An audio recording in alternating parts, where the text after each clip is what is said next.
ಆತ್ಮೀಯ ಶಿಕ್ಷಕ ಆಕಾಂಕ್ಷಿಗಳೇ, ತಮ್ಮೆಲ್ಲರಿಗೂ ಸ್ವಾಗತ. ನೋಡಿ, ಇಂದಿನ ಈ ಒಂದು ವಿಡಿಯೋದಲ್ಲಿ ಕರ್ನಾಟಕ TET ಮತ್ತು ಮುಂಬರುವ ಶಿಕ್ಷಕರ ನೇಮಕಾತಿಯ ಕುರಿತು ಒಂದು ಲೇಟೆಸ್ಟ್ ಅಪ್ಡೇಟನ್ನು ತಮ್ಮೊಂದಿಗೆ ಶೇರ್ ಮಾಡ್ತಾ ಇದ್ದೀನಿ. ವಿಡಿಯೋನ ಸ್ಟಾರ್ಟ್ ಮಾಡೋಣ ವೀಕ್ಷಕರೇ. ಅದಕ್ಕಿಂತ ಮುಂಚೆ ನೀವು ಕೊಡುವ ಒಂದೇ ಒಂದು ಲೈಕ್ ನಮಗೆ ಸಪೋರ್ಟ್ ಆಗಿರುತ್ತೆ. ದಯಮಾಡಿ ವಿಡಿಯೋನ ಲೈಕ್ ಮಾಡಿ, ಅದರ ಜೊತೆಗೆ ನಮ್ಮ ಯೂಟ್ಯೂಬ್ ಚಾನಲನ್ನು ಕೂಡ ಸಬ್ಸ್ಕ್ರೈಬ್ ಮಾಡಿಕೊಳ್ಳಿ. ಸ್ಕ್ರೀನ್ ಮೇಲೆ ಗಮನಿಸ್ತಿರ್ಬೋದು, ಕಲ್ಯಾಣ ಕರ್ನಾಟಕ ಭಾಗದಲ್ಲೇ 4100 ಹೈಸ್ಕೂಲ್ ಶಿಕ್ಷಕರ ಹುದ್ದೆಗಳು ಖಾಲಿ ಇವೆ ಅನ್ನೋದ್ರ ಬಗ್ಗೆ ಮಾಹಿತಿ. ಅದರ ಜೊತೆಗೆ 2026ರಲ್ಲಿ 15,000 ಶಿಕ್ಷಕರ ನೇಮಕಾತಿ, ಅದರ ಜೊತೆಗೆ ಕರ್ನಾಟಕ ಶಿಕ್ಷಕರ ಅರ್ಹತಾ ಪರೀಕ್ಷೆ TET, ಈ ಎರಡು ವಿಚಾರ ಕೂಡ ಚರ್ಚೆ ಮಾಡೋಣ. PST, GPSTR, HSTR 2026 ಒಂದು ಲೇಟೆಸ್ಟ್ ಅಪ್ಡೇಟ್ ಇಂದಿನ ಈ ಒಂದು ವಿಡಿಯೋದಲ್ಲಿ ಶೇರ್ ಮಾಡ್ತಾ ಇದ್ದೀನಿ ವೀಕ್ಷಕರೇ. ವಿಡಿಯೋನ ಕೊನೆವರೆಗೂ ವಾಚ್ ಮಾಡಿ.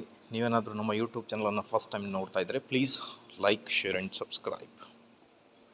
ಸ್ಕ್ರೀನ್ ಮೇಲೆ ಗಮನಿಸ್ತಿರ್ಬೋದು, several districts in the Kalyan Karnataka region continue struggle to improve their performance in SSLC annual examinations with a shortage of teachers emerging as a key factor affecting learning outcomes ಅಂತ ಇದೆ.